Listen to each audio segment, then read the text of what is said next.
আসসালামু আলাইকুম বন্ধুরা, সবাই কেমন আছো? আশা করি সবাই খুব ভালো আছো, সুস্থ আছো। আজকে নতুন একটি ব্লগ নিয়ে আবারও চলে আসলাম। আজকে আমরা চলে এসেছি নৌবিহার পিকনিক। এই তো দেখতে পাচ্ছ পিছনে যে বড় জাহাজটি, আজকে এটাতে করে আমরা পিকনিকে যাব। তো এই তো প্রথমে আমরা ঢুকে পড়লাম জাহাজটির ভিতরে।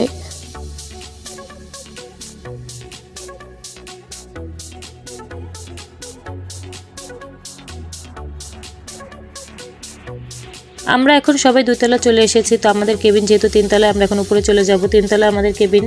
তো এই তো দেখতে পাচ্ছেন জাহাজের ভিতরের পরিবেশটা কেমন, খুবই সুন্দর। আমরা প্রতি বছরই এভাবে চলে আসি নৌবিহার পিকনিকে। তো এইবারও চলে আসলাম। তো এই তো দেখতে পাচ্ছেন কত সুন্দর। আসলে মনেই হয় না এটা জাহাজের ভিতরে যে আমরা আছি, এরকম মনে হচ্ছে যে কোনো টুপ্লেক্স বাড়ির ভিতরে আছি। এই তো চলে আসলাম কেবিনের ভিতরে। আমরা 2 বেডের কেবিন নিয়েছিলাম। তো এই তো দেখুন কেবিনটা খুবই সুন্দর একদম লাগছিল, আমার কাছে তো খুবই ভালো লাগছিল। তো দেখতে দেখতে আমাদের নাস্তার সময় হয়ে গেল। তো আমাদের নাস্তা দিয়ে দেওয়া হয়েছে এখানে। এই তো দেখুন সকালের নাস্তা, এগুলো সব ছিল আনন্দ বেকারির থেকে।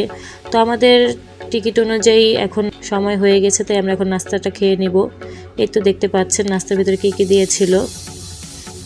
এটা ছিল সকালের নাস্তা। আমরা 8টার মধ্যেই চলে এসেছিলাম, এসে নাস্তাটা নিয়ে নিলাম। তো এখন 10টা বেজে গিয়েছে, তাই লঞ্চটা ছেড়ে দেওয়া হয়েছে। এই তো দেখতে পাচ্ছেন। তো আমরা একটু বের হয়ে গেলাম বাহিরে ঘোরার জন্য। তো আরাফ আর তার পাপা দুজন মিলে নদী দেখছিল। এই তো দেখতে পাচ্ছেন।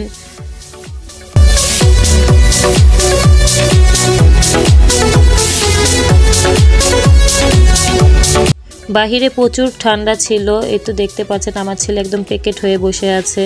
তো ঠান্ডার জন্য আসলে আমরা বেশি একটা বের হচ্ছিলাম না। তো পিকনিকে এসে কেবিনের মধ্যে বসে থাকতে আসলে ভালো লাগে না, তাই একটু বের হয়ে গেলাম। তো এই তো আমি বসে বসে একটু নদী দেখছিলাম। প্রতি বছরই আমি প্রায় অনেক বছর ধরে আমি নৌবিহার পিকনিকে এসে থাকি। তো প্রথম দিকে খুব ভালো লাগলো, এক্সাইটেড লাগলো, পরে আর ভালো লাগে না, পরে অনেক বোরিং ফিল হয়।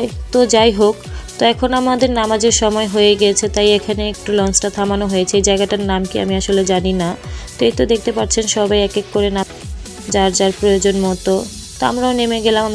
তো আমরা এখানে নেমে ঝালমুড়ি, আচার টাচার আরও হাবিজাবি যা যা খাওয়ার খেয়ে নিলাম। তো প্রয়োজন মতো এখন কাজ শেষ করে তারপরে চলে যাবে নামাজ শেষ করে। তো 20 মিনিটের সময় থাকে, বেশি একটা সময় দেওয়া হয় না। তো এখন আমরা লঞ্চে আবার উঠে যাব।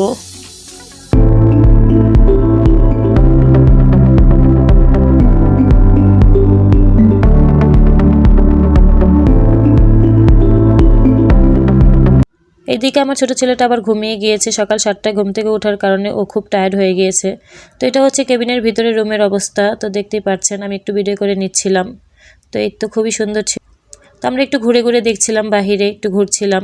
তো ঘুরতে ঘুরতে দুপুরের খাবারের সময় হয়ে গিয়েছে। তো 2টার মধ্যে খাবার দিয়ে দেওয়া হয়েছে। খাবার আজকে কি কি ছিল, তো এখানে একটা 1 টাইম প্লেট দেওয়া হয়েছিল, আর পানি ছিল, কোক ছিল 1 লিটারের।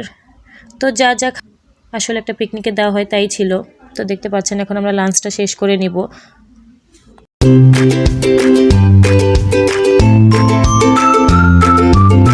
তো লাঞ্চ শেষ করে আমরা একটু বের হলাম কনসার্ট দেখার জন্য। তো কনসার্টের জন্য আমরা নিচে চলে আসলাম। এখানে কনসার্ট হচ্ছিল। এই তো দেখতে পাচ্ছেন সব মানুষ এখানে এসে ভিড় করেছে। তাই চিন্তা করলাম যে এত ভিড়ের না থেকে একটু উপরে চলে যাই। তো ছাদের উপরে চলে আসলাম। এটা হচ্ছে জাহাজের উপরের অবস্থা, একদম টপ ফ্লোরে ছাদের উপরে। তো এখানেও কিন্তু বেশ মানুষ ছিল, সবাই ছবি তুলছিল, ভিডিও করছিল।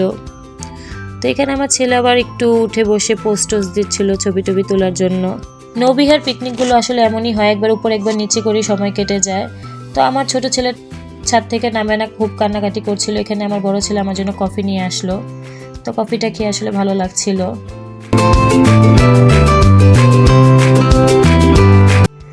এই তো এখানে বিকেলের নাস্তা চলে এসেছে। আসরের পরে আসলে বিকেলের নাস্তাটা দিয়ে দেওয়া হয়, আর বিকেলের নাস্তা মানি পিকনিক শেষ। তো এই তো দেখুন নাস্তার মধ্যে কি কি ছিল।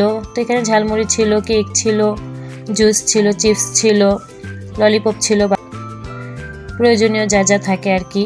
তো 2টা ব্যাগের ভিতরে একই জিনিস ছিল। তো আমি আবার এখানে একটু বসে বসে অপেক্ষা করছিলাম যে তোমার বিদায়ের পালা। তো সব কিছু গুছিয়ে টুছিয়ে আমরা নিচে নেমে গেলাম। তো দেখতে পাচ্ছেন এখন একদম রাত হয়ে গেছে, এখন বাসায় চলে যাব আজকের জন্য। আল্লাহ হাফেজ, নেক্সট ভিডিওতে আবার দেখা হবে।